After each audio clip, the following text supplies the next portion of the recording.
Imagine being born with one of the most iconic names in Hollywood history. Well, okay, I can kind of imagine it, but even though I was born from one of the biggest families in Hollywood history, I was not born with the name. But Creighton Tull Chaney, also known as Lon Chaney Jr., he was born with the Chaney name, and in the shadow of a giant he could never escape. He wasn't just a monster on screen, he was a man shaped by pressure, grief, and a legacy he could never live up to. So today we are going to unpack the real horror story behind the legend.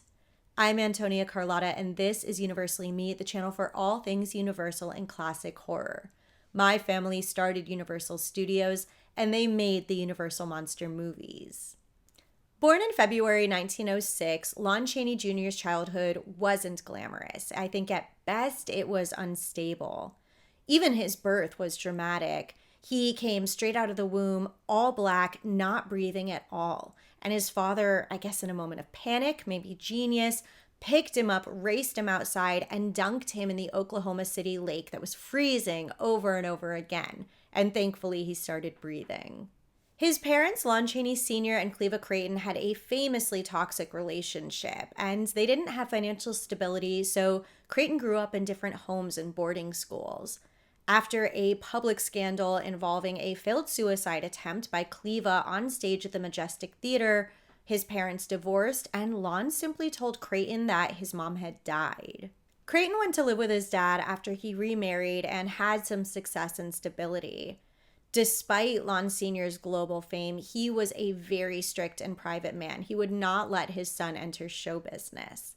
Maybe he was trying to protect him. Maybe he saw how Hollywood could eat someone alive. So for a while, Creighton obeyed. He went to college, he worked regular jobs, he married his boss's daughter and had 2 sons, and he stayed far away from cameras. Until his father died in 1930 and Hollywood came calling. In the early 1930s, Creighton Chaney tried to start an acting career on his own merits, not as like Lon Chaney's son. And he got some bit parts, he even had some leads in smaller movies, but being Creighton Chaney wasn't really as exciting as being Lon Chaney.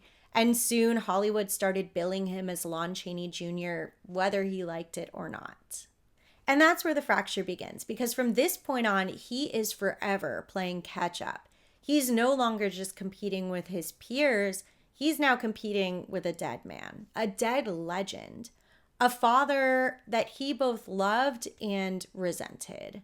The irony is that they really couldn't be more different. Lon Sr. was famous for absolutely disappearing into his roles. He would use makeup and prosthetics to completely transform, and you just couldn't even recognize him. Lon Jr., almost exactly the opposite. He would pour so much emotion into his roles, but first and foremost, he was always undeniably himself. You always saw him. His breakthrough as Lenny in the 1939 Of Mice and Men showed just that. He was sweet and gentle and tragic. Critics raved, Hollywood noticed, and Lon Chaney Jr. was finally breaking out. And then Universal made The Wolfman. In The Wolfman, Lon Chaney Jr. plays Larry Talbot, a man cursed to turn into a werewolf, doomed to a fate he didn't want. In so many ways, life was imitating art. Lon did have pain, self-loathing, this sense of being trapped in something he hadn't chosen. It was all there. The Wolfman was a perfect role for Lon Chaney. I don't know if it's like the all-American corn-fed kind of vibe. He just does these tortured roles really well. He's kind of naturally pitiful on screen and you just want to give him a hug sometimes. And the Wolfman only served to push Lon further on his father's path. Suddenly Universal wanted him to play all the monsters. He played Frankenstein's monster, Dracula, the Mummy, and of course the Wolfman again and again. And I will say he worked constantly, but not joyfully. And the 1940s, this was not Universal's most genuine or authentic decade. They were just pumping out the IP, trying to make as much money as possible. While Lon Chaney Jr. as the Wolfman has never been my favorite monster, I actually do love him as Larry Talbot. And in Frankenstein Meets the Wolfman, he does a great job continuing Talbot's saga to end the werewolf curse.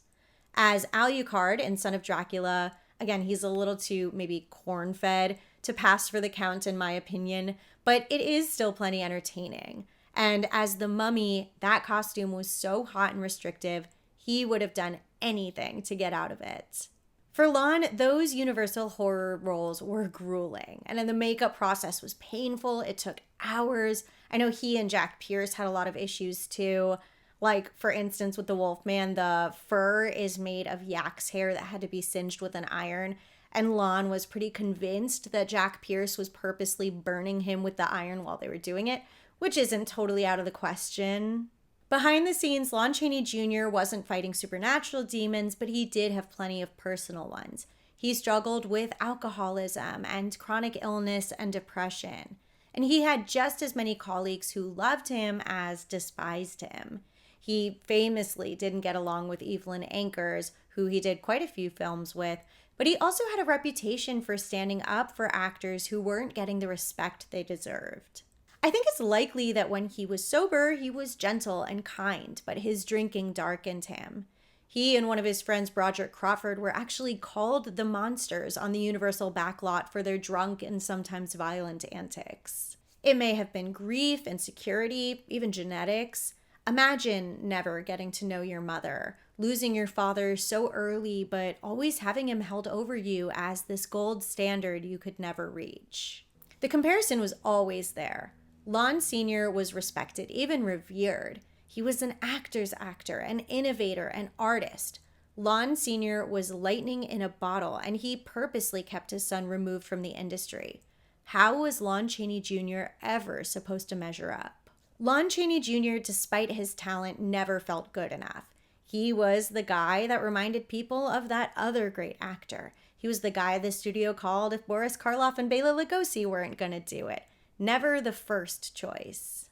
His legacy can still be divisive. Just as many people love him as can't stand him. Just as many people think he was the perfect choice for the Universal Monsters as think he was the worst choice for the Monsters, as you can see in the comments of any of my videos about his movies.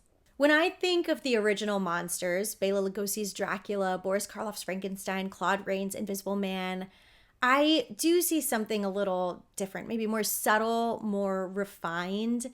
They have like an evil or a rage or a sinister nature that just oozes from them, something that like is communicated through their eyes. When I think of Lon Chaney Jr.'s Monsters, when I think of his eyes, I see pain and soul and fear. I think his best moments were not when he was trying to be scary. I think that it's when he was scared, or even when he was trying to be charming in his wholesome way, whenever he was bringing heart to the screen. As the 1950s and 60s rolled in, Lon's career drifted into lower budget productions. He showed up in B movies, TV westerns, and exploitation horror, sometimes as a favor, sometimes as a paycheck, often for both. But his health was deteriorating, and on July 12, 1973, Lon Chaney Jr. passed away in San Clemente, California, at 67 years old. So after all of this, who is Lon Chaney Jr.?